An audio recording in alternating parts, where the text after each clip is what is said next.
millions of people saw the story, right? I would love it if millions of people also saw the real story, and then they could just make up their mind if they want to ever click on a New York Post article again.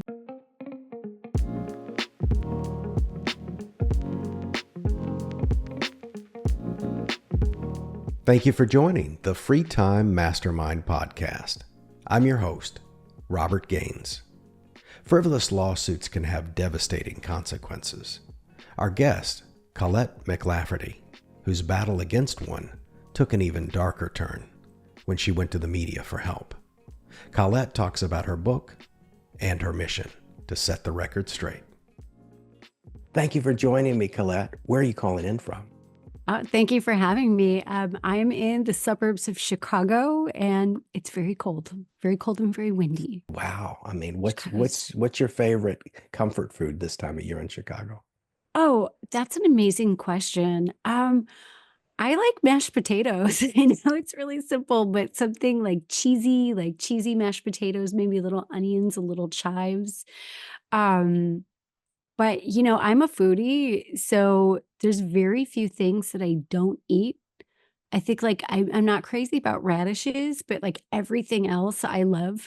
So I could have sushi, I could have fried chicken, I could have Italian, a nice salad.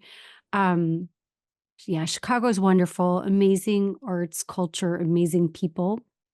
And I just relocated back here during the pandemic. So I was actually in New York City for 26 years. New York is wild. And it's funny because I feel like I did my time living there for 26 years.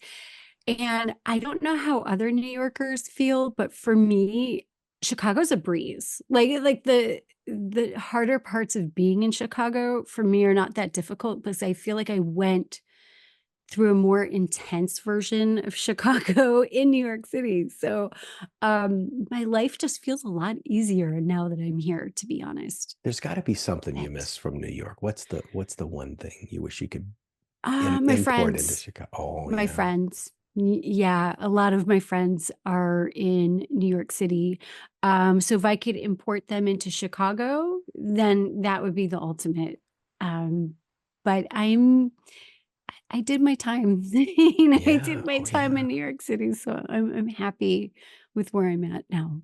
And I'm just so happy to be here. So thank you. And your story is very fascinating, but I It's want to crazy. start with, Yeah. and you dealt with it really, really well, but we'll get to Thank those you. details in a little bit. But I want to know, how did your career start as a singer? In other words, let's go back to, Mhm. and I've asked most people, and I've had a lot of people on with either musical talent on an amateur level all the way to a pro Yeah. level, but most people I've met that are in the music industry, whether they're in the recording studio or they're a working musician, have a member of the family that also had musical skill. Yeah. My father, he had a beautiful voice, a beautiful operatic voice, although he never really pursued it. He was a plumber. But he would go down to the basement, crack open some old 45s or old style or whatever that Midwestern beer was. I'm trying to remember. And he would, put his opera records on vinyl. He loved Ave Maria. And actually, my father has passed, and I got to be there with him on his last day. And I played Ave Maria for him on my cell phone. It was like the most beautiful. And, he wasn't really very conscious, but his hands started moving and his head started moving. It was just one. Sorry to start off on such an emotional note, but Yeah, you got me. You yeah, I got got me it from my already. I'm, dad. oh my Ah! gosh. Yeah, quit it. Yeah, I think from my dad. His voice was beautiful. Oh, wow. And Yeah. and you know, so we, whether it be business or Mm, music, I think a lot about nurture versus nature. How much of it was DNA? How yeah. much was it what happened in the home or Mhm. school? Yeah. And there's all of these forks in the road where, and like with podcasting, I'm doing okay with it. I would say, Yeah. but I was really scared, just like the first time you got on stage, Mhm. and I'm going to put myself out there. And I'm in an industry where, I'm in insurance and Yeah. as an adjuster, and we're almost in a way like police. We could be really tough on each other and Sure. make fun of each other, and because it's a very competitive industry. And I thought, man, they're Mhm. going to roast me. They're going to just roast. And they've been very kind, which is surprising, Yes, the but internet can they're be a wild place.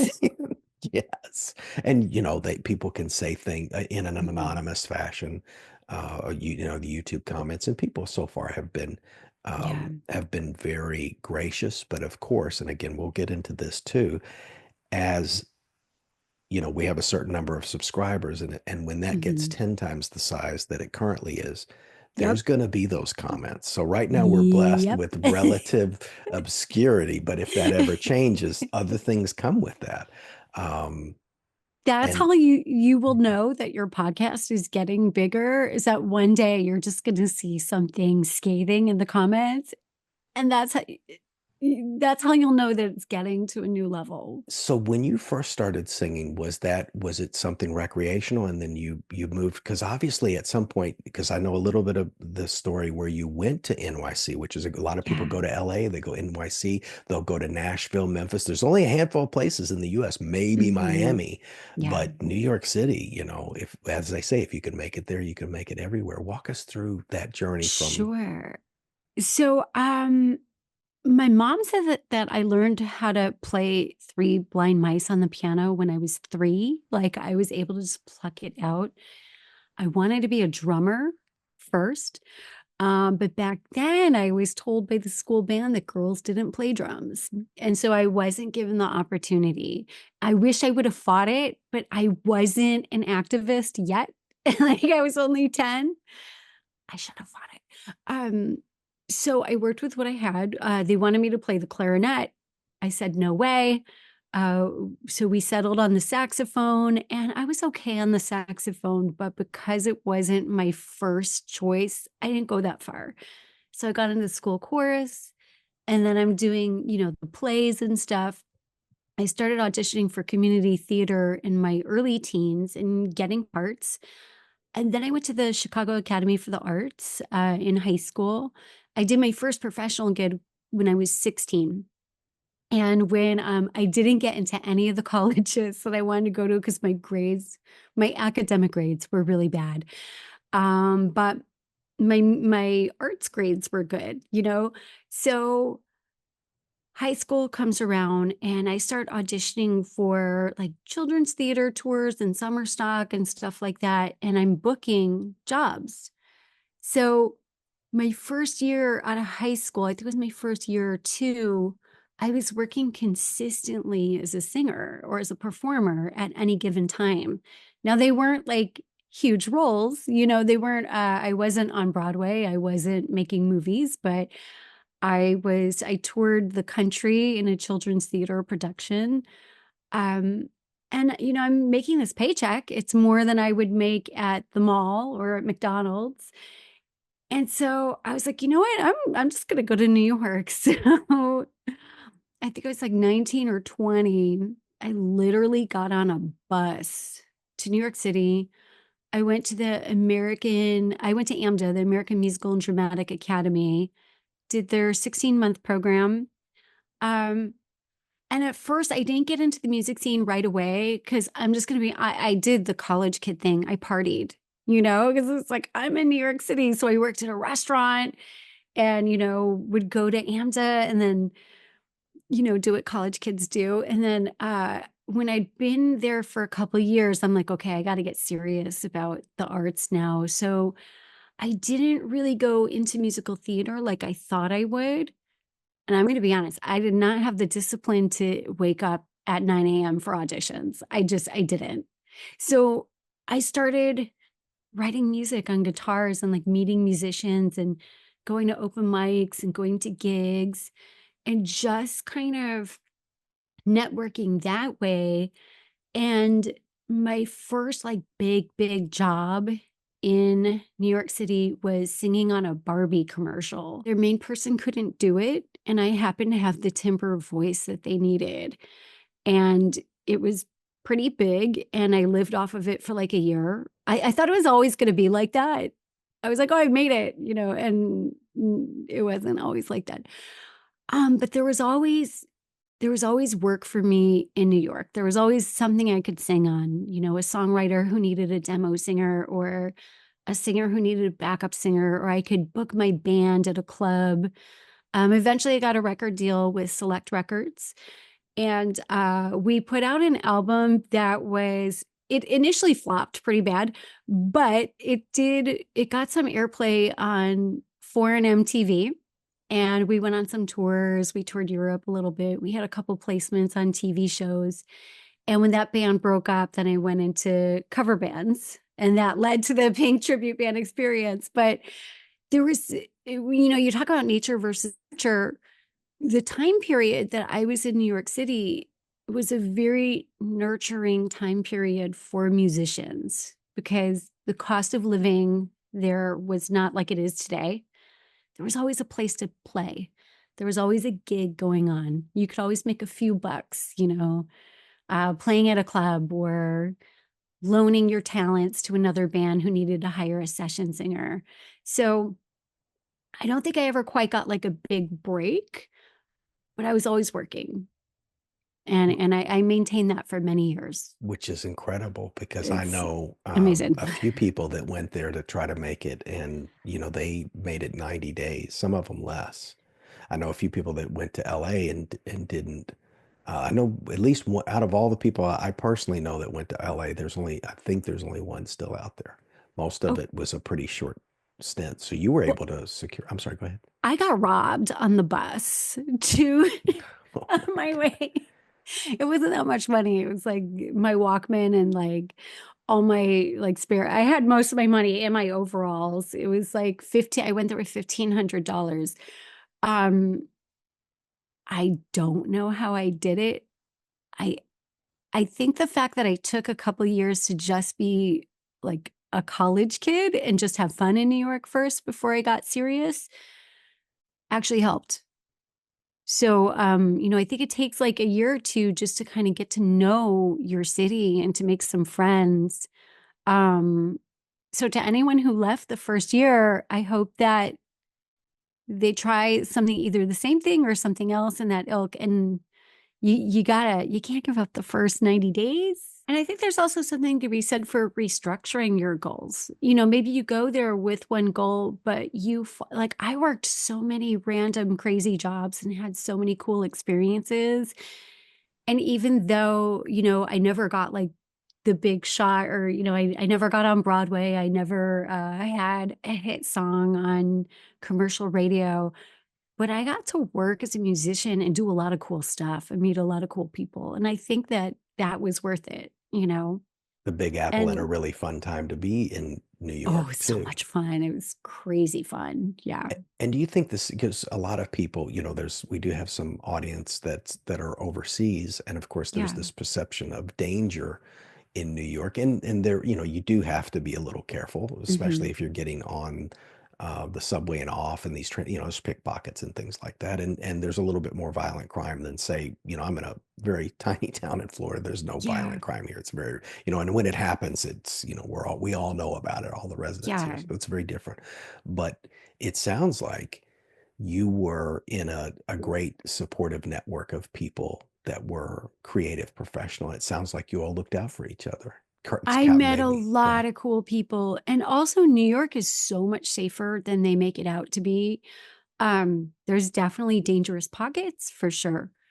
However, there's safety in numbers. There's always people out on the street. Where I live now in the suburbs, I would never walk around at 2 in the morning. However, in New York, there were times when I walked around at 2 in the morning. It was perfectly safe. There were delis open and restaurants and bars and people on the streets. So I think if you have that street smarts, I think New York has changed a little bit since the pandemic. I do believe that some of that danger has come back. The My same. wallet in New York, with all the money that I traveled there with, like once I got there, and this was before the internet, this woman found it. Her name was Mrs. Kotlowitz. I will never forget her. Um, she went through so many hoops to find my parents in Wow. Chicago. She like went through the phone book. There was no internet back then. And somehow, and my parents didn't even have a answering machine, so she kept calling till she got them to let them know that she had my wallet, and it had everything that I'd worked for as a teenager in that wallet. And that's the nature of New Yorkers. We need to That's get her on the podcast if she's still around. Like, She's not still with oh my us. goodness. Oh, I called her years later, and just to, because I felt like I didn't do enough to thank her at the time. And it had always been in my mind. I called her years later, and she had actually passed shortly after she returned my wallet. oh my goodness. She was very elderly. Well, that's great that most people don't go that far to thank Yeah, someone. So the effort means a lot. And I'm sure the people you reached appreciated that yeah. too. Now, the infamous pink incident, Yes, let's slowly wind into that. What I'd like to know absolutely. first is, Mhm. I know that, that this was a short notice, relatively happened in a relatively short period of time. Yeah. And before we get into the beginning details, when you were getting booked for gigs, did you Mhm. were you with a manager? Did you have an agent, or were you freelancing? There were times when I did work with some agents and managers throughout my career.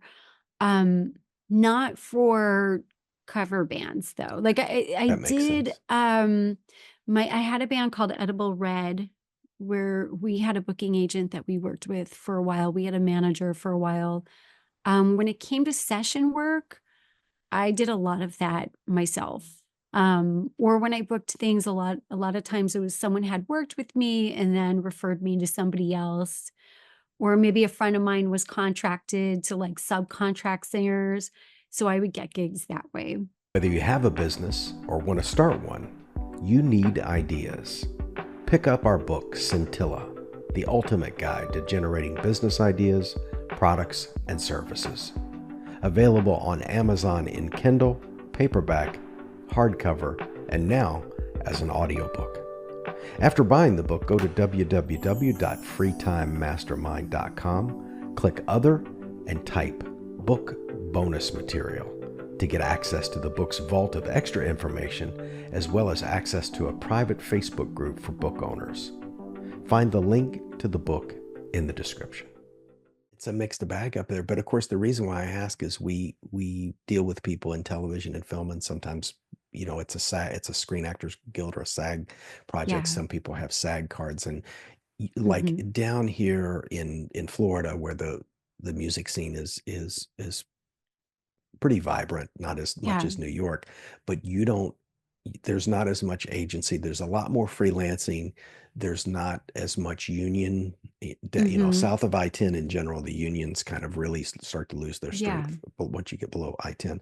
So I just wondered, I'm sure that there was probably a mix of different things, because of course, sometimes if you're in a union or you have an agent, there's Yeah. certain levels of protection. So if you don't mind, walk us through the beginning of how this, how Sh- you got brought on as a singer and what that involved. Sure.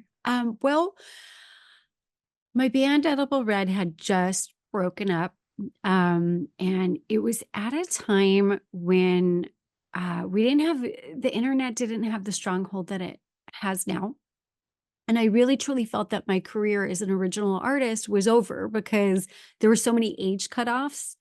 So I thought, okay, you know what? Let's work in cover bands. So I put a message out on Facebook. I said, hey, I really want to find a cover band to get into. I started working in a bunch of 80s tribute bands. And one day I got a phone call from a bass player for the Pink cover band, saying, hey, would you do this? I showed your videos to my partner, Chuck. I am going to say his name because that is Rick was the man who called me. Chuck is the lawyer. And Rick had auditioned for my band prior. It had been 7 years prior. I hadn't seen him in 7 years. And I didn't really know him very well. I just met him once. And I was like, oh, wait, this is great. I had seen the ad for this Pink cover band on Craigslist. And it sounded like they're like, we're going to be playing big theaters. I was like, oh, this is really cool. So I said, yes, he offered me the gig. So I accepted the gig. I'm like, this is wonderful. Can't wait. A few weeks later, Rick called me up and said, Chuck, he's had a lot of success in the business. And that was true. He's a real tough guy to please. He wants to keep looking. So now the offer has been rescinded. And, but he said, you're welcome to audition. And at this point, I wasn't going to audition because it wasn't sitting right with me. And so I said, hey, yeah, send me the songs and we'll schedule the audition. I said that knowing that I wasn't going to go to the audition. The songs never came. I never heard anything. No big deal. Happens in the entertainment industry all the time.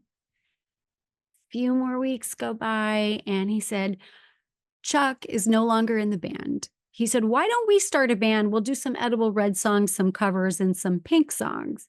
And I said, no, thank you. I'm too busy, And then many more weeks passed and I got another email and he said, hey, I'm having auditions for drummers on Tuesday. And he said, the 3 magic words that will make any musician from the Lower East Side travel to Long Island on a Tuesday night. And those 3 magic words were, I'll pay you. And I was like, cool. I was not going to get into this band because I didn't like that I was given the offer and said, oh, yeah, I showed you. And then it was rescinded. I just didn't like it. So I wasn't going to be involved with this band. But I was like, no harm done. I'll just show up on Tuesday. And I remember this guy named Vinny came in, great drummer. He was fantastic. And Rick kept asking me to come back every Tuesday. And I'm coming back as a session singer. Like it's not my band. It's a job, right? And it's a cool job. Like I'd go to Long Island, get some cash, sing Pink songs. As a local musician, this is a cool gig. And also I wasn't usually booked on Tuesday nights, so I had this to look forward to. I started hearing little tidbits about how Chuck was not happy with Rick.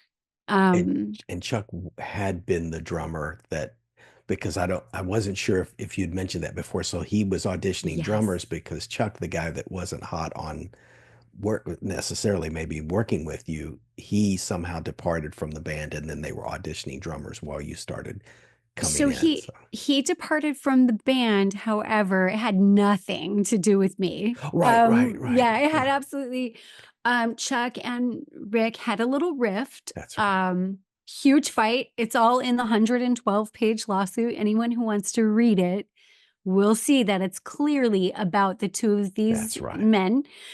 Um, when they had their rift, uh, Rick said to Chuck, what about the band? And I think Chuck said something like, you see that pair of glasses over there on the floor? Like he made some analogy, like that's what's up with the band. I forget what the analogy was, but he's like, Chuck said to Rick, I want nothing to do with you. There's no band. Now, what I don't know is that Chuck is actually going my belief is that it was actually Chuck's idea to start a Pink cover band, which is fine. He wanted to have the first Pink cover band in Long Island. And Rick came along for the ride. And when they split up, Chuck's going to have his band, Rick's going to have his band. But I don't think Chuck knows that Rick is going to have his band. So that's when he reached back out to me. And I'm not even in the band. I'm showing up for to get paid every Tuesday and sing Pink songs. So and I was gonna, as long as Rick could keep paying me, I was gonna keep showing up. But yeah, them splitting up had nothing to do with Right, right. me. And I apologize Nothing. if it sounded like Oh, it's okay. yeah. I guess what The I New was trying York to say. Post wants you to think that it was about Yes. me, but it wasn't. Yes, yes. Okay. But Chuck leaving did open the door for you to come in. You know what I mean? The Yes. other gentleman wanted you all along. And now And that he wasn't burdened by Chuck's decision, he was able to get you he involved. was able to get me in as a session singer, but never so while I was showing up on Tuesdays, they were actually talking to other Oh, singers wow. Okay. to bring them in as a band member. So it was never my band. It was more like, hey, if you have money for me on Tuesdays, I'll show up. If you And that's have, great. yeah, That's an awesome yeah. attitude. I mean, you weren't selfish about it. You weren't, Uh-huh. and let's face it, in the music industry, there can be a lot of backbiting and backstabbing, but you Yeah, showed up. You showed up on time. You did what you I were paid to do, did. which is great, and you weren't trying to throw cold water on the project. And Not at so, all. how did it go from these these sessions to a live, eventually to a live gig, to a booking? Okay, so I remember as these sessions were going on, I was hearing a little more about the rift between Chuck and Rick. And Rick was posting some things on Facebook about Chuck, like, I have the best pink cover band in Long Island. And it was very 12-year-old. Rick and Chuck are 12-year-old children. Um, and I'm thinking, like, I don't know if I really want to gig with this band, but I will say this, the band that Rick had put together was so good. He put together these amazing musicians. There was no ego in the band. Everyone really enjoyed playing together. However, I knew that I had to get out of the band because the stuff that was going on between Rick and Chuck, I was like, I can't work with this. But I was like pulling the Band-Aid off slowly. So I would say to Rick, I would say, I could get a call to go on tour and then you have no singer. You should definitely look for a full-time singer who's committed, who's going to put your band first, because I wasn't that singer. Still loved it. It was a great job. Like I loved the musical part of it. So I remember it was Napper Tandy's offered Rick a slot opening up for a band called The Big Show. And at this point, I was calling up my friends, being like, I got to get out of this band. Something bad's going to happen. I don't know what it is, but something bad is going to happen. But I wanted the band to be able to at least do one gig because I wanted them to be able to find a replacement for me. They had worked so hard just to get so much material, and Pink stuff is not easy to play, actually. So I very reluctantly agree to do the show. And I made a promise to myself that I would do this one show, and then I was going to give Rick some notice and just say, hey, you have a few weeks to replace me. That was my plan. This is a movie script. How many It scripts is. are, I'm going to do one more job, then I'm out. And then of Yeah. course that's in Uh-huh. the first 10 minutes of the movie. And then Mm-hmm. it just becomes, oh my gosh, why did I Yeah. take that gig? Oh my Yeah. goodness. Yeah.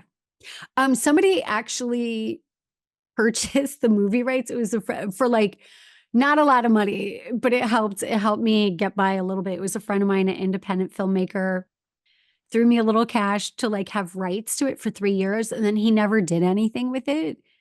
So my story is on the market for That's anyone. right. The rights reverted back to you. And Yeah. I've been trying to get an intellectual properties attorney on the show for a while. And one was interested, but I just don't think that our schedules lined up. But I really want to talk about that Oh, because I that would have be some great cool. creatives on that, Yeah. you got a PhD in law on this I thing. You earned your I degree as you went through I this really and maybe a did. degree in media too. Yeah, like a citizen's degree, I guess. Honorary degree in media and law, entertainment law, maybe. But so it was I remember we had a rehearsal. And one thing I am very critical of Rick and Chuck, obviously. However, I have to give credit where credit's due. Rick was a fantastic band leader when it came to the music. And I remember rehearsal was going so well because he was just so good at directing the band and we had rehearsed so much. And I was like, this is going a little too well. The second I said that, a process server walks in with these huge stack of papers. And I'm laughing because I realized that Chuck is suing Rick. It was obvious what was happening. And the process server walks to Rick, hands him his large stack of papers. We're all laughing. We think it's the funniest thing in the world. Then he walks over to John, the guitar player, still laughing. It's still funny. Then he walks over to me and I was like, what? Wait, what? I like, this isn't even my band. Like, I'm a session player. How am I getting sued for this? So that's when life became the Twilight Zone for a few years after that. Unbelievable. It had to be and I'm sure you remember it like it was yesterday, Oh, like yeah. what it smelled like in the room, the lights, the tone, the laughter. You can still hear that.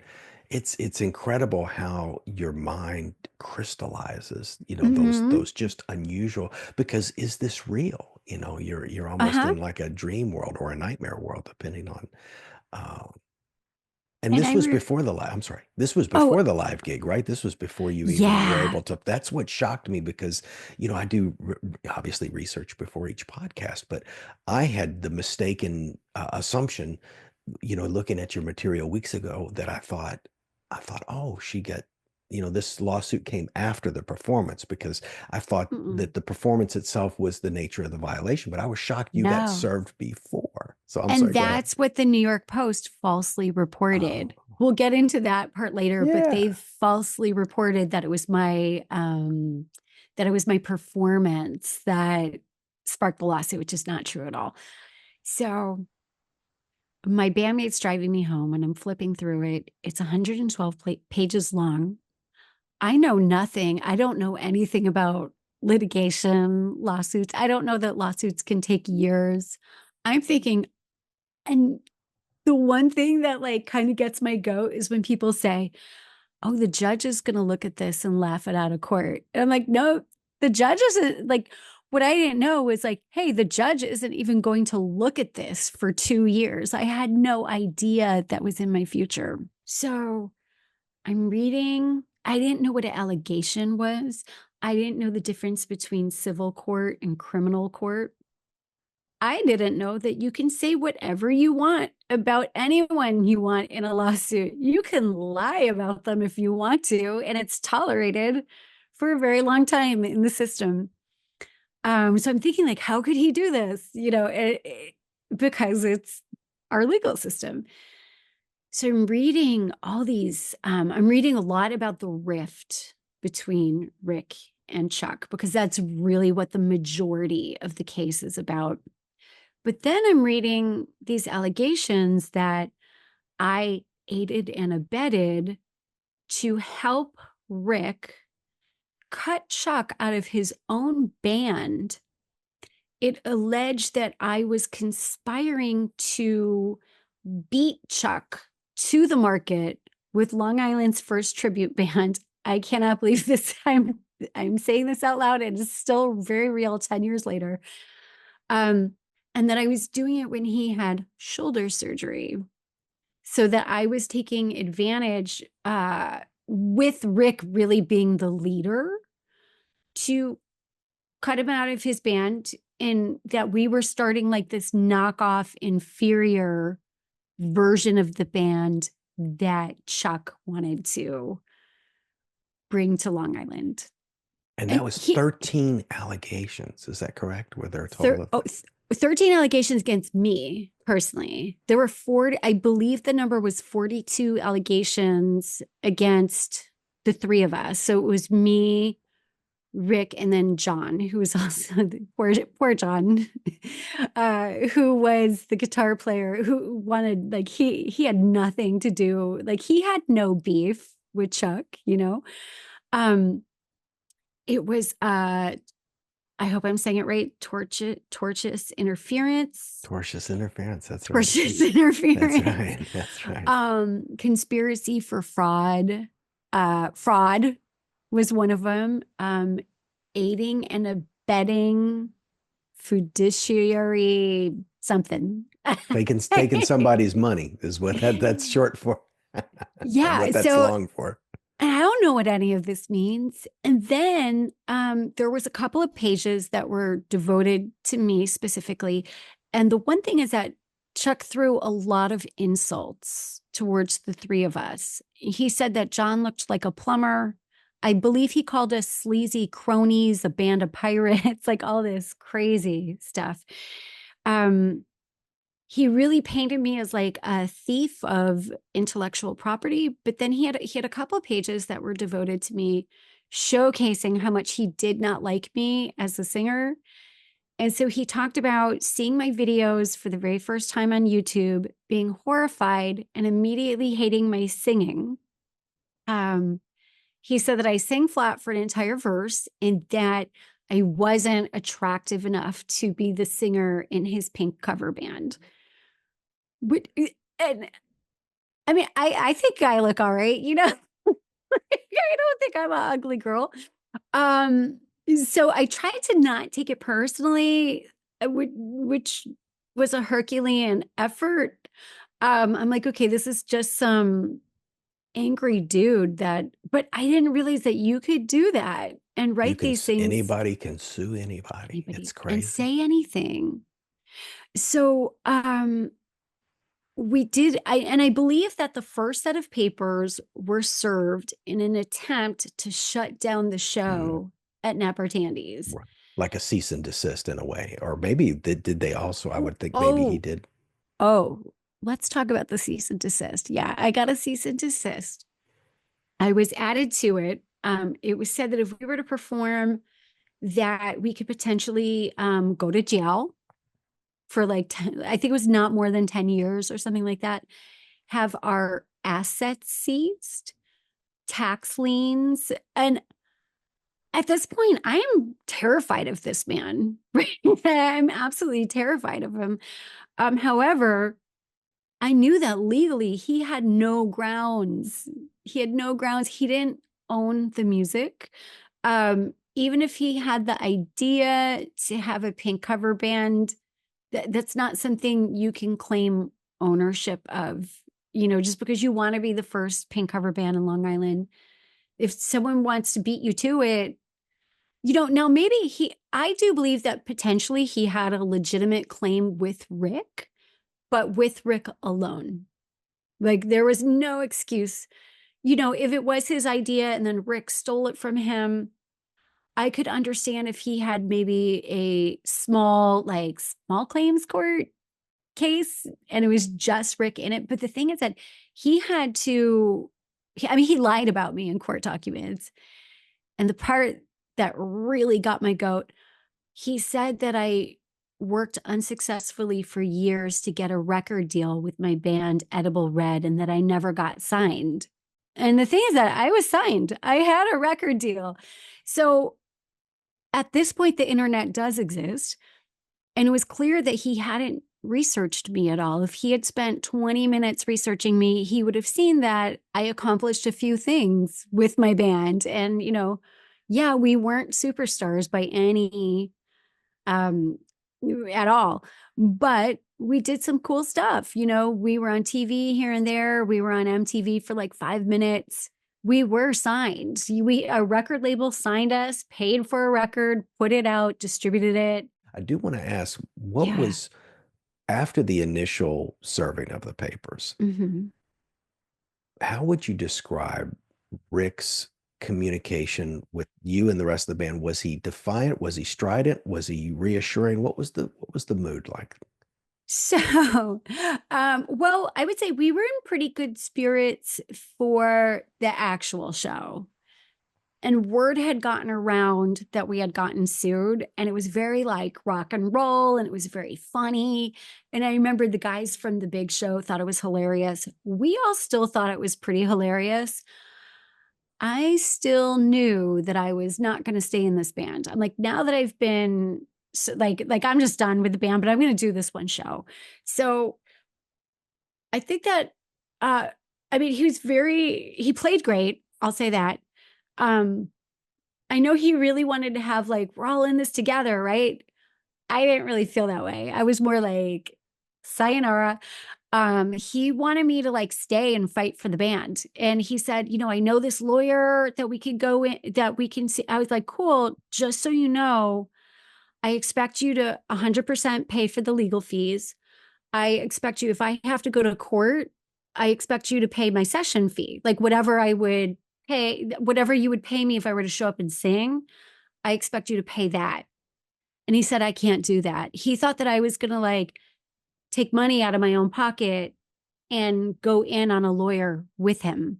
That was not Right. happening. It's his So, project. He's the band leader, so you would expect him to.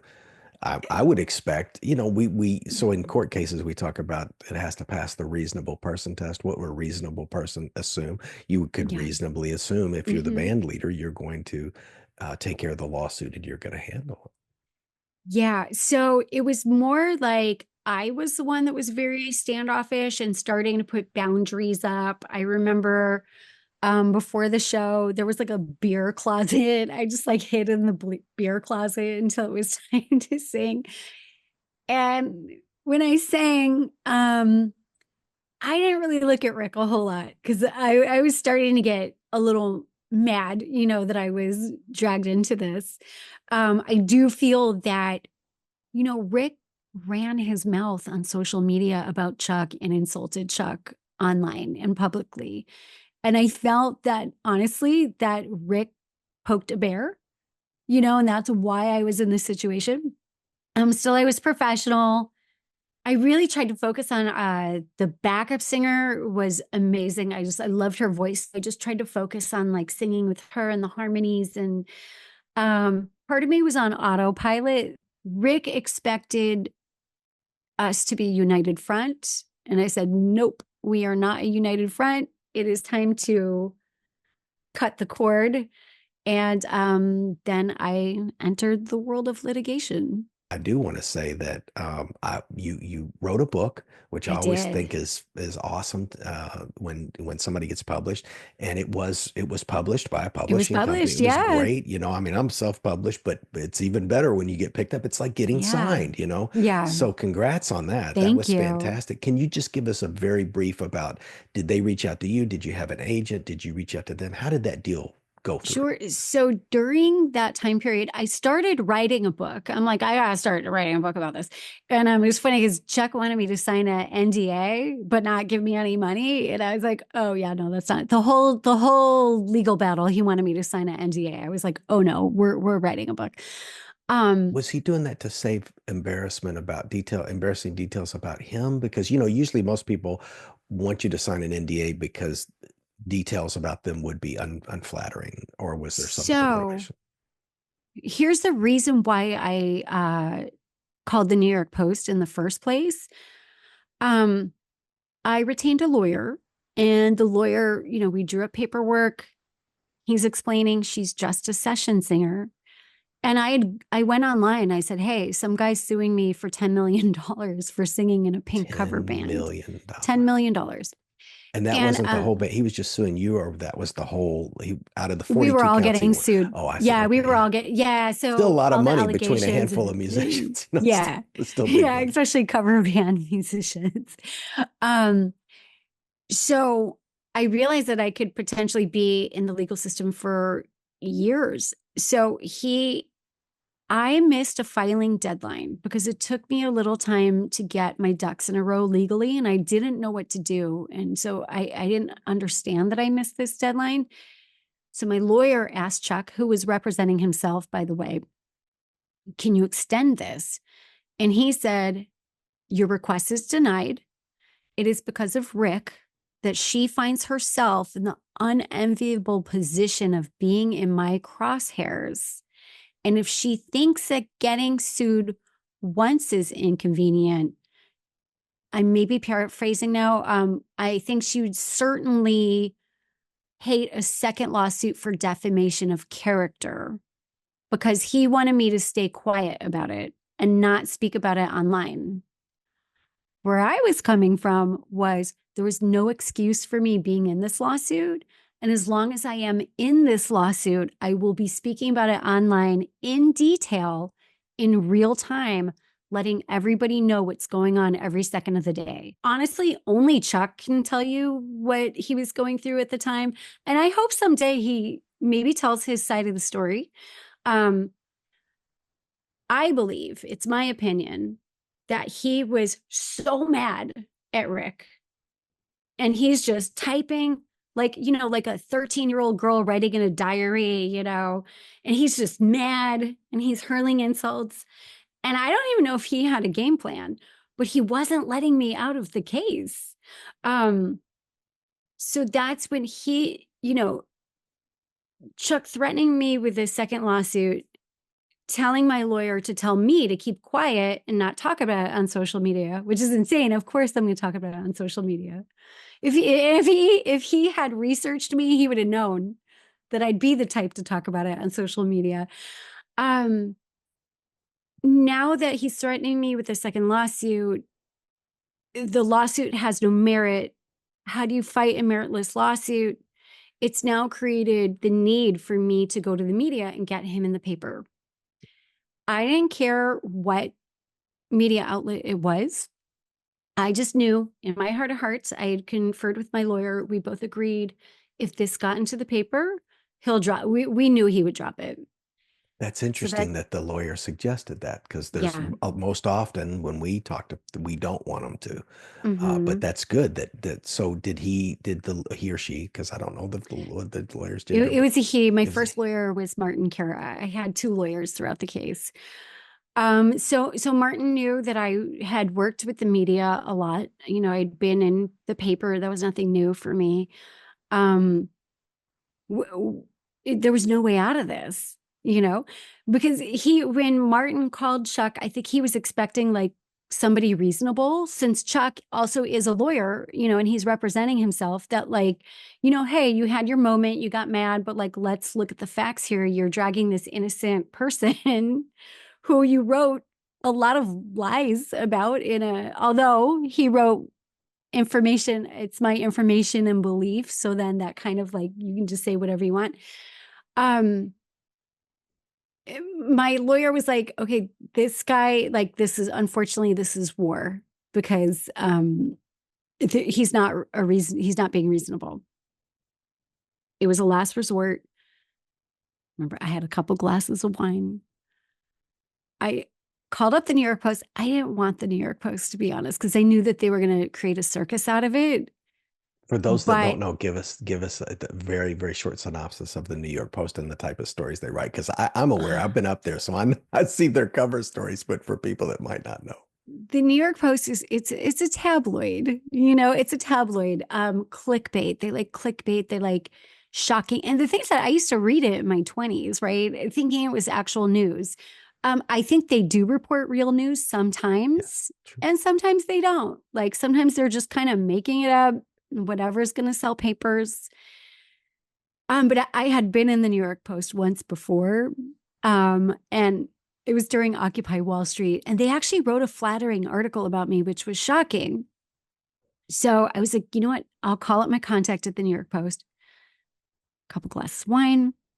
This guy, Tom Wilson, he was a copy boy, answered the phone. And I'm telling him my story. And I know that Tom knows that this is a story, right? And so he's like, wait, where did you play? Why did you get sued? What band is this?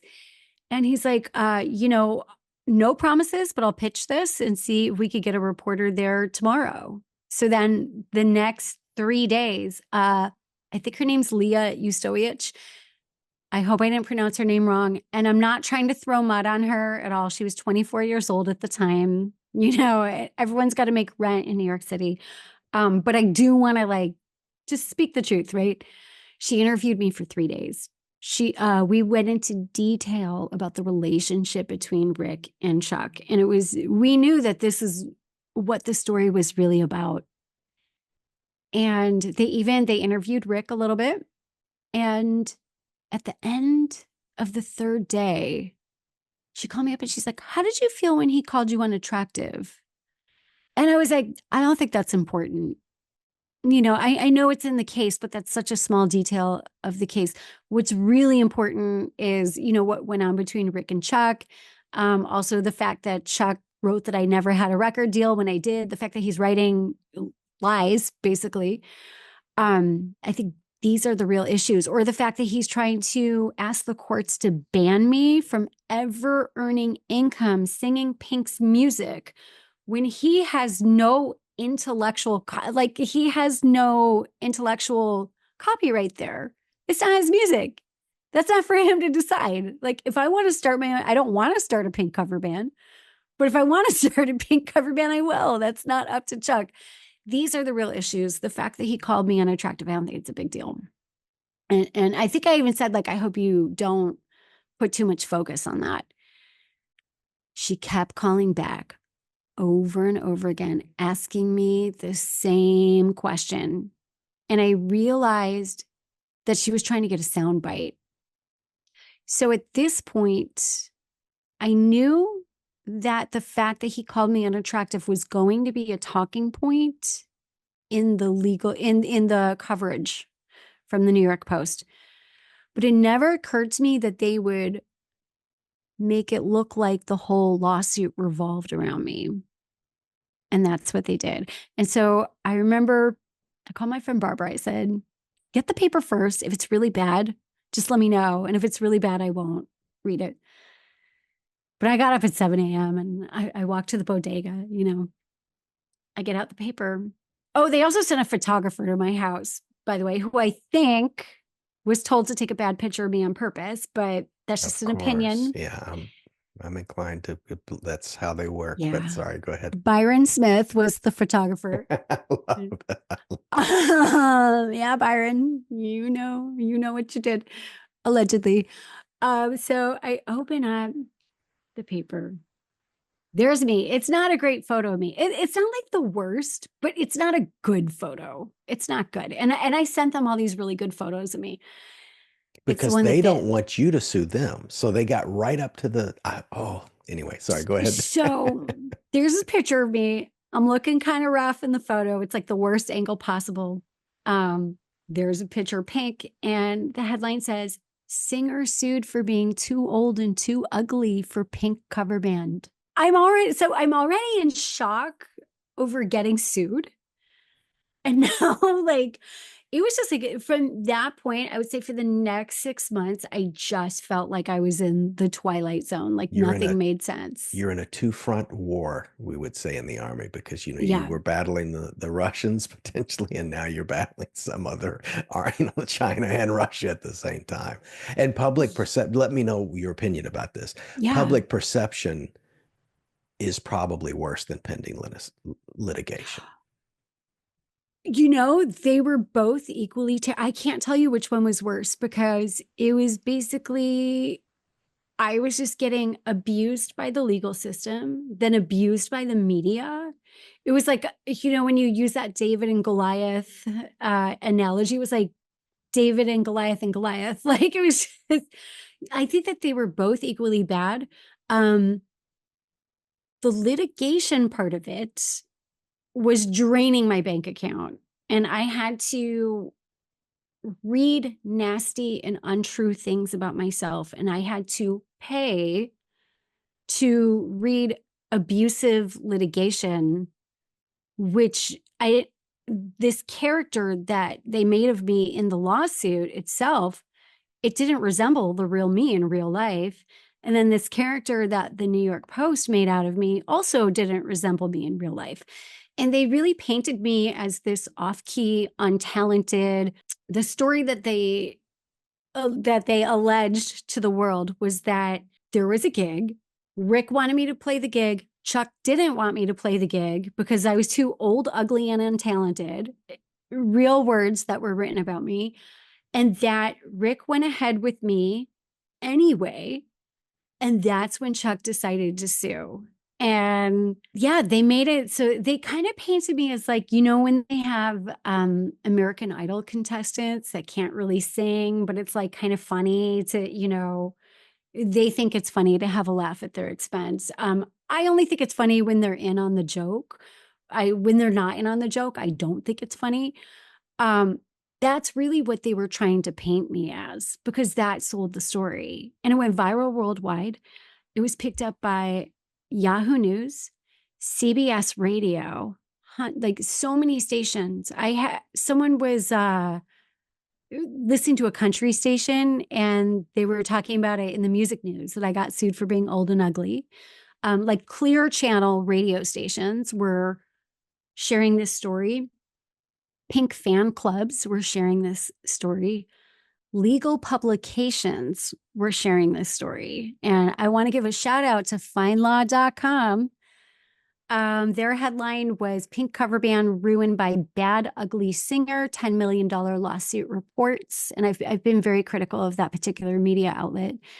Um, yeah, it was even legal journals were mindlessly regurgitating this fake story. Like It the was girl, tantalizing. They made it as they baked the most delicious cake that anyone could desire. It yeah, was fake. It was bad. It it's was a bad fake. recipe, but it looked real. Like sometimes those wedding cakes, the design looks really good, but you taste it. Ooh, I don't like fondant. But what I'd want to know too is, and I searched around for this to try to Yeah. see, did Pink N- ever Oh, respond? I am so happy you asked that question. Not only did Pink never respond, nobody from her team, her record label, her management company, no one who is associated with her has ever acknowledged my existence. And this is the part that actually kind of cuts pretty deep. And I do not blame Pink, the entertainer, at all because she is surrounded by legalities, lawyers, business people. And I know from my time in the industry that pop stars do not call the shots most of the time, really. Um, but I was in a situation where like I knew someone that like knew her hairdresser, but her hairdresser wouldn't acknowledge my existence. I knew someone who was in a band with her bass player, but her bass player wouldn't acknowledge my existence. I had someone that knew someone at her record label and called the record label to say, "Hey, can you say something? Can somebody stand up for her?" Nope. They just pretended like I didn't exist, and um I learned a lot more about the music industry through the Free Britney movement. I ended up working on the Free Britney movement years later, and I saw that in the beginning they weren't standing up for her either. So I now know that it's not personal, but at that time I took it incredibly personally. And I actually sent a book to like some of her people, and nobody has ever said a word.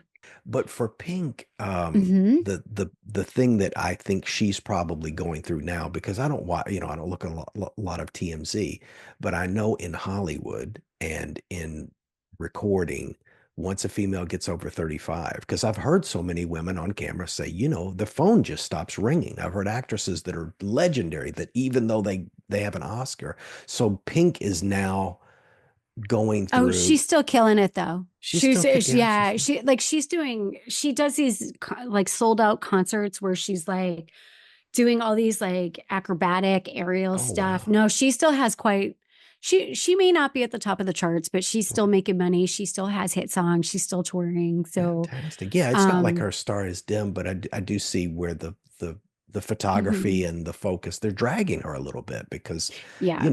we don't look like we looked like 20 years ago. And and Hmm. I think that's okay, but it's the entertainment industry is brutal on women. The aging process is not natural, folks. Let it, we're not going to run as fast as, and we're all going to go through it. So I just think that because Pink is now, I wish she would say even something. though she's Yeah. successful, I wish she would say something Hmm. because now she's kind of being, it's not the same situation, but Yeah. she's feeling a pressure now that was unfairly foisted upon you. So I think she could more identify with you now than maybe she could have at the height of her success when kind of everything was a lot easier. She's only 5 years younger than me, which was like hilarious that the New York Post would try to be like, oh, she was too old to be in a Pink cover band. Oh, I didn't even know they went after the age too. Oh my goodness. But here's the thing. Yeah. They did my age is not mentioned in the lawsuit at I all. see. At all. He had no idea. I was 40 at the time. He had no idea. Like they thought I was some kid. Like even the reporter was like, "Oh yeah, they probably thought." I made it a point to say that I was 40 years old because I'm very much an advocate for older, quote unquote, older people being, you know, singing and like doing the things that they like to do. And I guess being a 40-year-old singer at that time was very scandalous. Like you weren't allowed to be a 40-year-old pop singer. You are now. But I remember one TV anchor was like, this 40-year-old singer, like as if it was like some kind of joke. Um, I think the thing that really cut deep for me was that Pink has always had this image of standing up for the underdog, standing up for women. I remember she gave this speech where she said, I made a promise to myself that I would always stand up for the underdog. And I would just see article after article about what a champion she is for women and standing up against. There's even articles about her standing up against ageism. And um, that was very strange for me to see this constant praise of, and again, I know that I can't blame her because I know she has a team around her that are probably calling the shots. But that was the part of it that was the most hurtful because like Chuck, I don't care about that guy, New York Post, whatever. We know they're not the best people. But Pink was really held up as this example of a woman who stands up for other women. So for that silence, and especially when I knew people who were 1 degree of separation, like I would have someone write to me and be like, "Hey, I'm going to call the record label and like we're going to we're going to stand up for you." And then I would write to them and be like, "Hey, how's it going?" Never hear from them again. There was a group of actors on a pretty popular TV show. I won't say what the show is, but they wanted to stand up for me. And their publicist said, no, it's going to be a headache. Make sure you don't mention. Wow. There was a wrestler that stood up for me publicly, and an A-list person in the entertainment industry messaged them and said, hey, could you please take that down? We're really not talking about that. So there was it seemed like that there was a concentrated agreement within sectors of the entertainment industry to just pretend that I didn't exist, that my case didn't exist. And here's saying millions of people saw this story because it was all over the news for like 3 days. It was And very completely viral wrong, not built, not and rooted in completely wrong. reality at Yeah. all. It's Mm-hmm. just it's mind-boggling. Yeah. And people that have a large defense fund, like, if Pink gets criticism, it's no big deal. But Yeah. I had a moment there where I was thinking about when they bought your film rights. Yeah. And this is me being petty, and I'm sorry, I'm going Mm-hmm. to admit to it on camera. I had a moment of pettiness where I thought, if I was you and somebody bought my rights, I would write Pink a letter and say, "Yep, they're gonna adapt my story to a movie. Pink, Yeah. who do you want playing you?" Because there's gonna be somebody that's gonna Yeah. portray her in the film, but also so, too, to take the petty hat back off. I'm Mm-hmm. excited to find out that it sounds like you're going to do. Are you going to update the book, or are you coming out with a completely different take on it? Because I just wanted to ask you first from an intellectual property Mm-hmm. perspective, because I know it was through a publisher. Did the rights Yeah. go back to you, or do you have to write something completely different? So let's talk about that. So the rights have reverted back to me. Oh, great. Okay. Um, I believe, well, I have to update the book because when I was writing it, I tried to inject a lot of humor in it. So I made a lot of pop culture references that don't hit the same way today that they did back in 2018. Um, you know, now a lot of corruption in the music industry is being exposed. Like, I took a couple little digs at Britney Spears. I didn't know what she was going through. I didn't know that I was going to become a free Britney advocate years later. I remember there's a chapter in the book where I got a little money to make a record and I didn't have to work a real job or, like a day job or anything. And so the chapter of that, the chapter is literally like living like P. Diddy in Bushwick, and like now that all the P. Diddy's like, I'm horrified. There's a couple of like used books that are floating out there on the market. And I'm like horrified that that's even out there now because now that I know like what's going on with P. Diddy.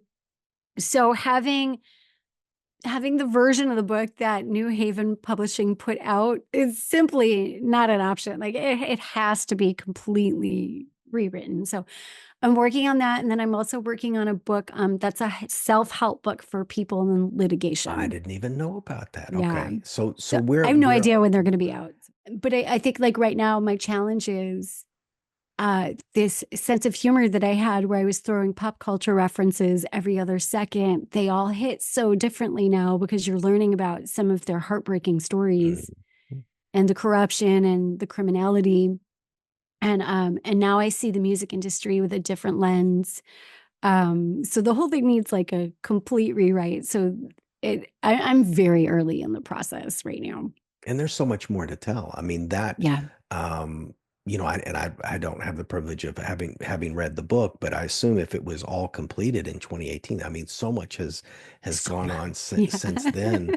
But I can tell you, just in our brief time together, Mhm. I'd love. I'm enthused to find out more, to find out what you're going to put out, because there's you just get a good sense of people, and I want to see you win. Thank I want you. to see, and Thank you. you've already won this battle as far as I'm concerned, but I'd love to see you just take it on a whole other level where Thank you. Pink does pick up the phone and goes, I'm really sorry. I know this is a little late in coming, or you get some type of ultimate closure. It doesn't have to be Pink, but some other thing where you're like, you know what?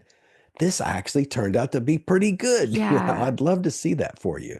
I never quite got my closure. Like I did get some cool moments, but I never feel like I got like the grand finale, like, where like the laws of karma kind of reverse and that hasn't happened yet. I hope it does. Thank you. I'd like to see that for myself Yeah, too. yeah, I've I'm been through the pulling for you. ringer. And Thank and you. I didn't mention it earlier, but you did run Mhm. a successful Indiegogo campaign I did. to get some, and I Hmm. think you had 88 donors, which is great. I've seen people Yeah. go up there and they don't get any response at all, but Hmm. people reached out. They had supportive comments. I was reading all of that before, Oh, and wow. I thought that's fantastic. So you did have people, Yeah. despite some other people that could have helped and didn't. There were great Hmm. people.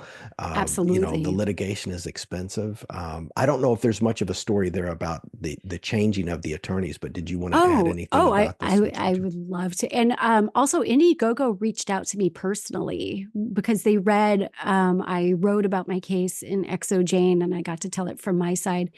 So they said, hey, we want you to do a campaign with us. And they kind of held my hand through it. So I was very fortunate that I that love it. I happened. had no idea. Okay, so the lawyer thing, this is hilarious. My first lawyer was a more of a real estate lawyer. Oh, wow. While this was going on, my building got bought up by developers and they were starting to do construction everywhere. And they had a reputation for kind of driving out rent stabilized tenants by like buying the building and doing all this construction. And so I acquired Martin Kara, who was my first lawyer.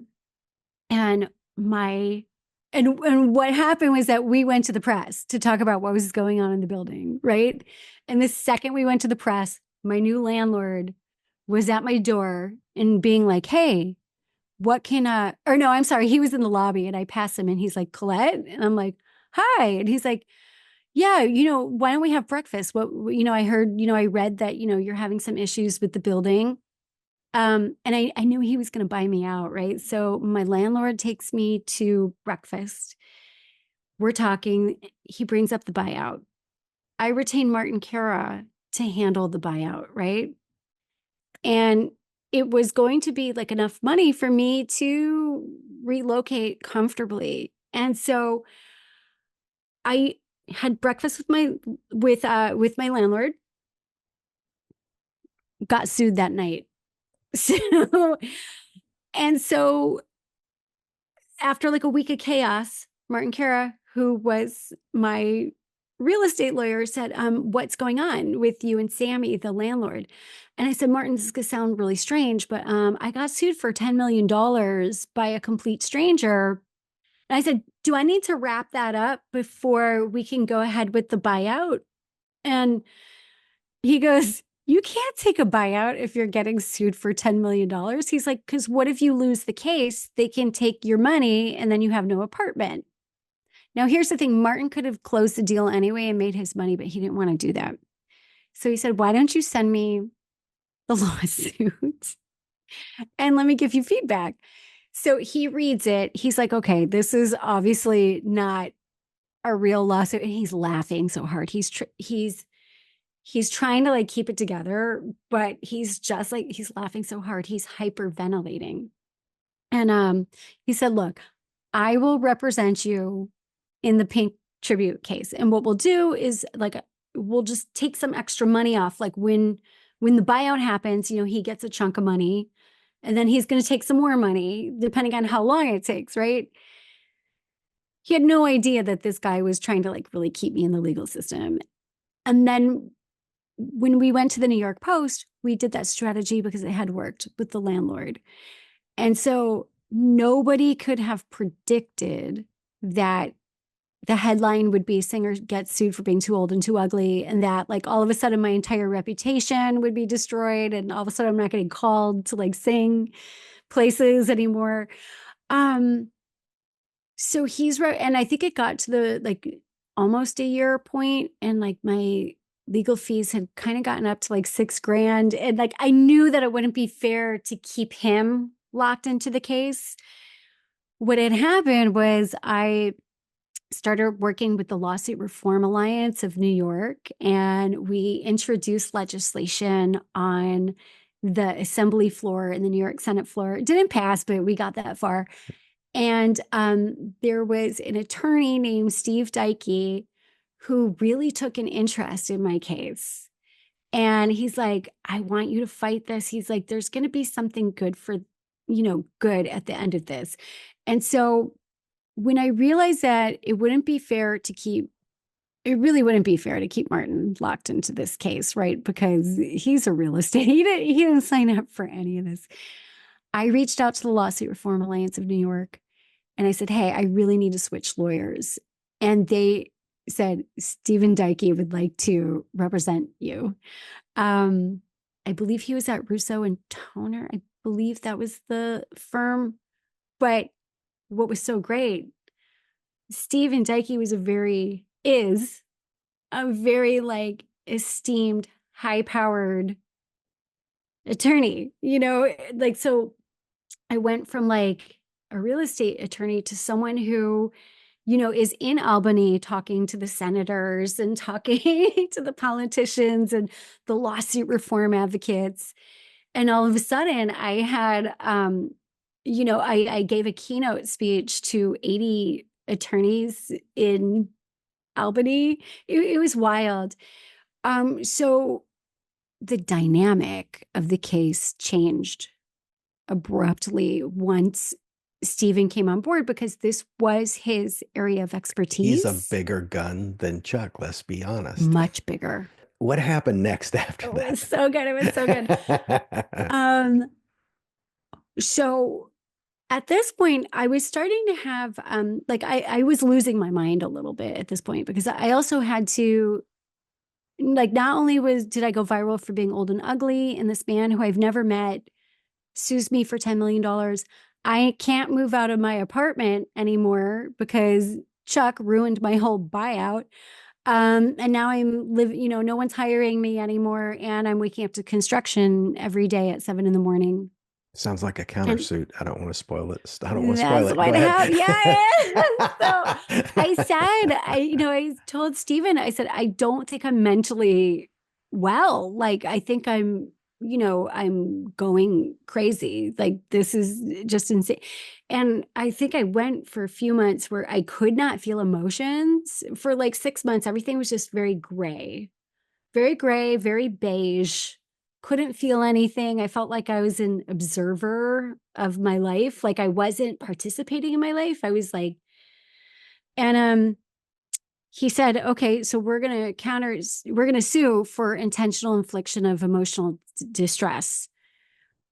When I was with Martin Kara, we had a countersuit from right away because I asked Martin, I said, can we countersue? And so we countersued for abuse of process and malicious litigation. And then when Stephen took over, he said, yeah, we're going to do the intentional distress thing. I'd heard about that in the movies, but I was like, that's no joke. That's a real thing. And so I remember the actual firm, they were very pleased to have me, like, because it was kind of a fun case for them, even though it was very serious and it was very traumatic.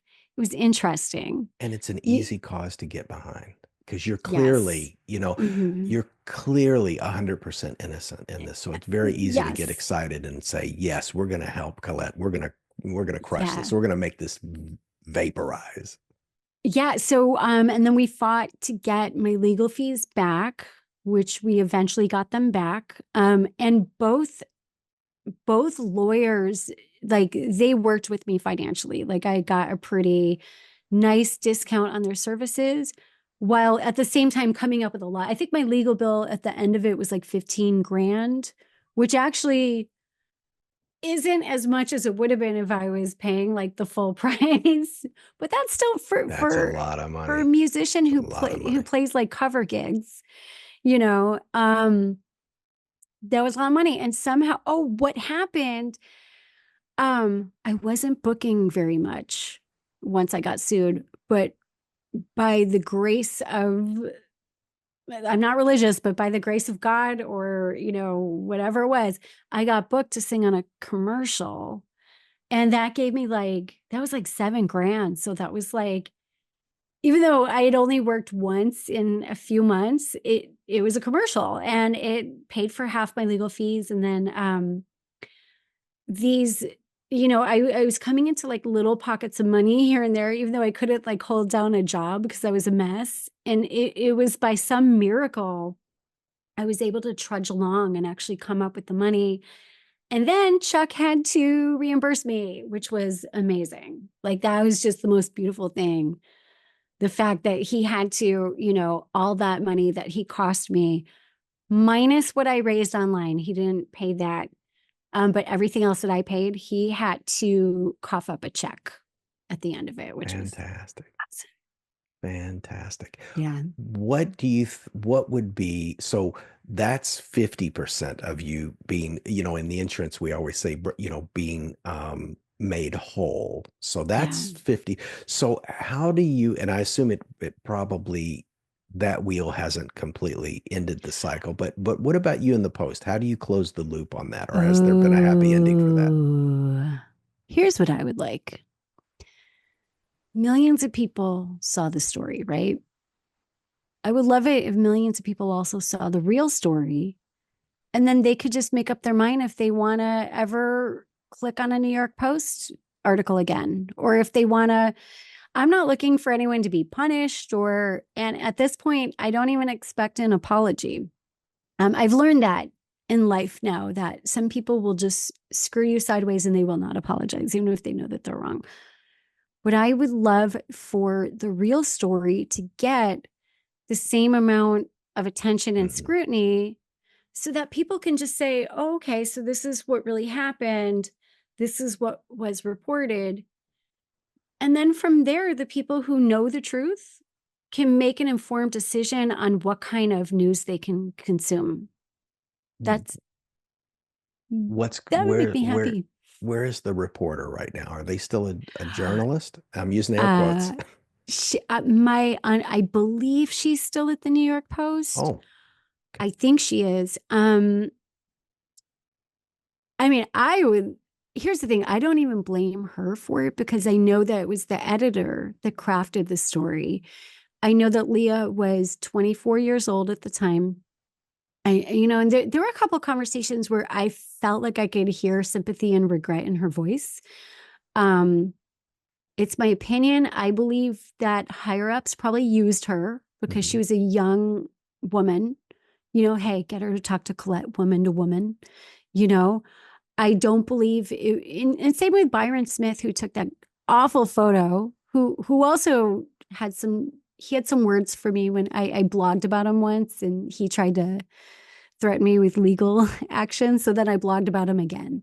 Um, I don't think it was their intention to be like, hey, let's destroy this innocent woman. Right, right. I Yeah, they think just they, want to get clicks, they want to get views, which is unfortunate. That's almost even yeah, worse I, because I, look at what the damage they did to get, yeah. I think that you had a photographer who was serious about photography, but just happened to have this gig at the New York Post.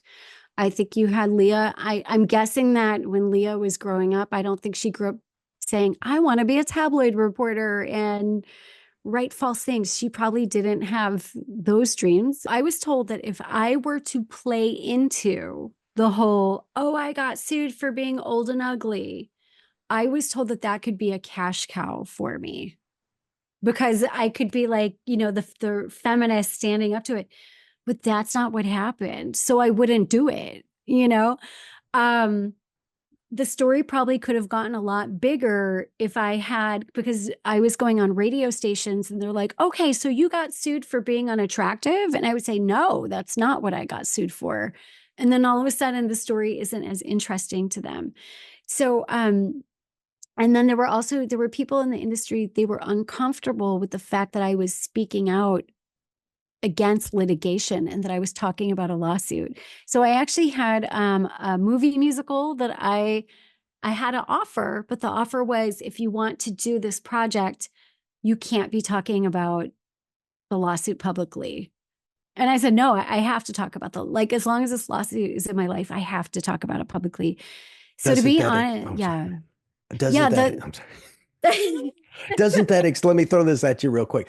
yeah, Would that explain why people like P. Diddy, for instance, can get away with this stuff for hmm yeah, because hmm there's this wall of silence. Like, yeah, how many people, how many innocent yeah, harmed people have to be silenced for somebody to go hmm on and abuse people for yep, 2 decades, 3 decades? And yeah, there's other names we could mention, but that's not what the show is about. But at least P. Diddy's the current one being talked about. But this I don't know his whole history, but I assume he's been doing really crazy, bad things oh for at yeah, least the last 20 years. yeah, And how many people have to be complicit in that yes, for that to go on? So your yeah, story demonstrates how parties that aren't even connected to this, that wouldn't yeah, even be tarnished by any aspect of it, still hmm don't want to touch it with a 10-foot pole. and also, so at that time, it was we don't talk about litigation. People didn't do it. People didn't, and now people do. Like I see YouTubers, they get a cease and desist, they'll share it, or like I love that surprise witness. Is I don't know if you've ever watched her channel. No, BJ I have to check. investigates. I'm gonna, That surprise witness. She is a lawyer or she gave up her law license because of some corrupt stuff that was happening. Um, at her firm. And she was also a Free Britney advocate. Now she, shows lawsuits. She comments on them and she'll let the audience know, like, hey, this stuff is public record. These things can be shared. And at the time, civilians who know nothing about the legal system, like I didn't, they're like, hey, can you be talking about this? And even my own lawyer, Martin Cara, was the one who educated me. He said, hey, your lawsuit is public record. You can go online and you can read your lawsuit. You can share that with anyone who wants to read it. There's even an article where there's some articles where the lawsuit was shared. A lot of people don't understand that it's public record and that we can speak up about it. But back then, when I was blogging about the lawsuit, that was not a thing. Nobody was doing that. People weren't writing books about their cases, or if they were, it wasn't very public. Now it's a whole genre on YouTube, and of which course is the beautiful. Yes, yes, good things, it's Mm-hmm. amazing what sunlight disinfects. I will Yes. say though, Oh, it's a great. I am required to say that, and I do like that openness because Yeah. it makes a lot of lawsuits go away when people are Mm-hmm. public shaming, which unfortunately you were at the wrong end of it. Public shaming is okay when it's a politician doing bad stuff. Like we Yes. need that light to Hmm. disinfect those things. But I would say, yes, share the public record, but of course, never tell the enemy your plans. So don't talk Hmm. strategy like my attorney, we're going to do this move and then we're going to, Yeah, just don't give don't say that stuff because could potentially harm your legal of case. But course. sometimes if attention will help your case, and of course Yeah. the guilty people, what do? They cover they cover their Oh, face, yeah. when they can't because they don't want to be seen. But the people like you that are innocent, you can go out there if you don't have anything to worry about, which it certainly Oh, you didn't. and and like and so when every few months Chuck would say, "Yeah, if she signs an NDA, I'll drop the case." Right? It was like, you don't get it. Like, and here's the thing, I said, how much are you paying me? I was for sale. I'll go on record that like my Right. silence could have been bought, if the price was right. Um, he wasn't offering me any money. Like I Sure. think at one point he offered to pay half my legal fees. And I'm like, wait, no. So I'm gonna spend thousands of dollars for you to insult me and lie about me. And no, that's not happening. And I met him. I met him after 2 years, and I met him in court. And he said, "You put up a good fight," and he apologized to me. Fantastic. I'm glad to Yeah. hear that. It had kind of a happy ending. He was supposed to apologize publicly, but he didn't. So tell us, we're almost at the end of 2024, going Sure. into 2025. Yeah. What do you have going on? What projects are going to be exciting in the future? I mean, we know we're waiting on those two books, but other than Yes. that, what do you got? Yes. What do you got cooking right now? So I just kind of started putting out music again. Hmm. Just like I'm not trying to do a whole record right now. That's too much. Just kind of a song at a time. I just put out a synth pop song with an artist from Spain named John Serrano, brilliant musician. It's called Mind Game 333. It's on Spotify. If you just look me up, Collette McLafferty. I just put it out, no big PR plan or anything. I'm just kind of falling in love with music again because I didn't listen to music for enjoyment for a few years because I was like, no more music. But the passion's getting back. Um, I actually just joined a cover band in Chicago. So it's my first one since the Pink tribute band. It's called All My Friends, and we do indie songs from the early 2000s, like The Strokes, Yeah, Yeah, Yeahs, LCD Sound System. Okay. I've All had right. 2 rehearsals with them, so hopefully nobody will sue us, and we will get to perform. And I met them on Craigslist, so I'm doing that. Working on the 2 books. I work at a theater in Chicago, so like I'm connecting with music and dance and the arts again. Uh, and yeah, those are all the things that I have in the pipeline. Working on my home studio. I'm focusing a lot on my family. My mother. I live with my mother and my brother. My mother's elderly, so a lot of my focus is just like being there for her for this period of her life. That's kind of my number one, focus.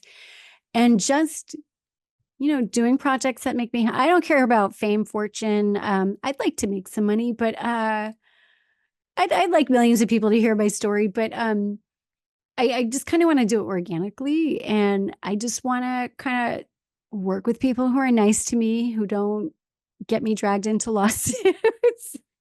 That's not too much to ask. Yeah. How do you want people to connect with you, Colette? Do you want them to connect to your Shoot. Facebook website? What's the best way? Oh, so I have a Quora page. If anyone's on Quora, Quora. Okay. that's I've been writing on Quora for years. Also on Twitter, I gotta say my social media needs a little work.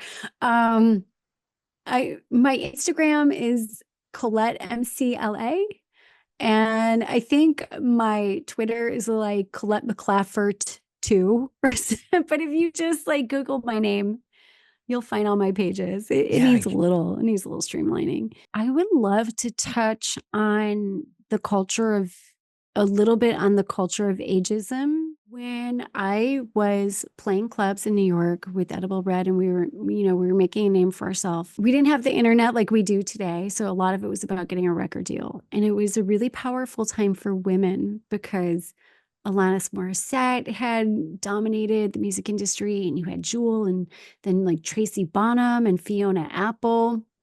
And so we were getting a lot of attention around that time. But by the time we were ready to go pro and really be considered by a major label, the tides had changed drastically. So you had, and then after Alanis Morissette, you had Sean Colvin on the radio and Meredith Brooks and Paula Cole. And like as that was kind of starting to fade out, you had teen pop was all of a sudden dominating and creating massive profits. Britney Spears was huge, and Christina Aguilera and Jessica Simpson. And all of a sudden, the same industry that told me when I was around 26, 27, they told me that I was still young and that I had plenty of time. But then the industry changed, and all of a sudden they weren't signing anyone over 20. Like that's just how, like, there were bands from major record labels getting dropped because it was all about the teen pop. The same people that told me that I was young and that I had plenty of time are now telling me that I'm too old and it's over. So by the time, Edible Red ran its course, and actually the fact that I got signed in my 30s, like that's that at a time when there was so much ageism is kind of a miracle. But when I was ready, I was ready to hang up that rock star dream. It never occurred to me that I would be publicly shamed for being a 40-year-old singer in a cover band, and that was the New York Post. And I remember I spoke to Leah, the journalist, about it. And I said, he never mentioned my age. Why does the headline say singer sued for being too old and too ugly? I was like, if you want to talk about the unattractive thing, that's okay, even though it's not the basis of the case. But why is my age being brought up when it was never mentioned? You all read the document. You read the 112-page document. It's not in there. And she got very quiet and she said, I told my editor that he said you were too old. And I realized that she wasn't doing it to be malicious. She was doing it because as a 24-year-old woman at that time, she was growing up in a culture where that was too old. And that's what she knew. That was her point of reference. So I never really blamed her for that. It was just, and now things are different. We have the internet. Anyone can create their own work of art and people can consume it, depending on how you get it out there. But at that time, it was almost like illegal for not only for me to like be a 40-year-old singer, but for me to say I was a 40-year-old singer. I had people that told me that I should have sued the New York Post for printing my age. And I was like, no, I gave them my age. And they were like, what? Why did you do that? Because I had gone through, when I had a record deal, I had gone through the whole thing where I was lying about my age and I could never keep straight how old I was.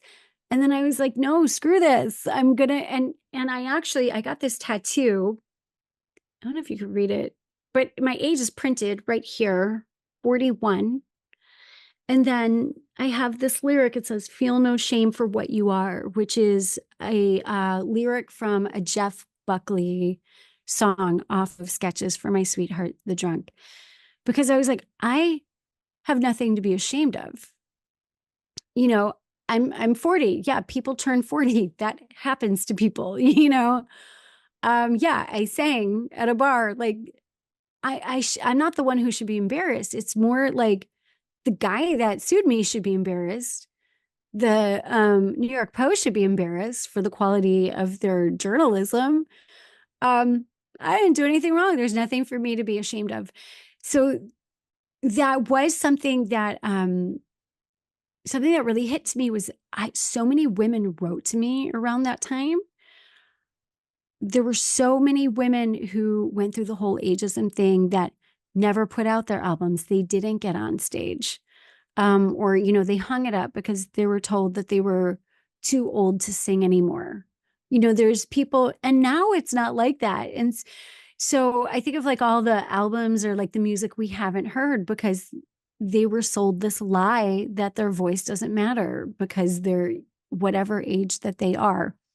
I had women that wrote to me about how one girl, she was a hairdresser and she had to lie about her age because places wouldn't hire her because she was a new hairdresser and she was just getting started and she was in her 30s and they were saying that like, oh no, you can't get started in your, like that would never happen today, like, but she had to lie about her age. Or women told me how like they couldn't, at that time there were women in their 40s who couldn't get like a 9 to 5 job, because they were being discriminated against. And also people of all ages go to concerts, people of all ages listen to music, and people of all ages want to see themselves represented on stage, and they want to see themselves represented in films and in music. So That's where the I, inspiration comes from, yes. right? You see that kid, you see that person Mm-hmm.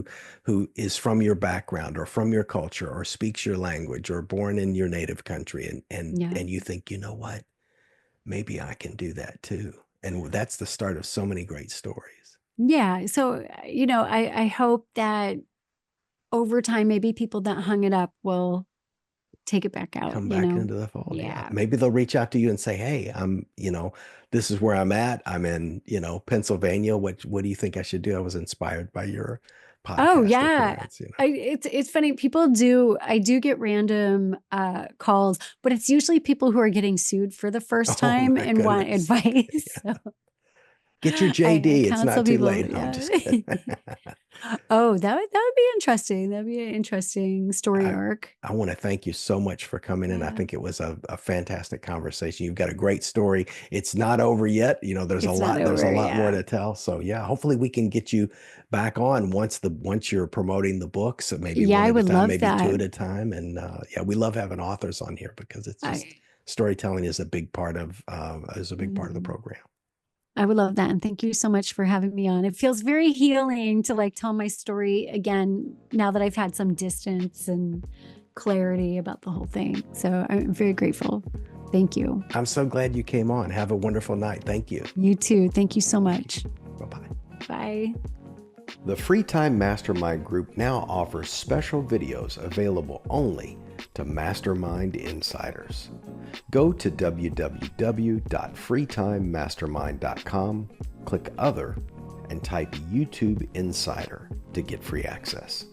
Also, click like, subscribe, hit the notification bell, and share this video. Thank you for watching the Free Time Mastermind podcast.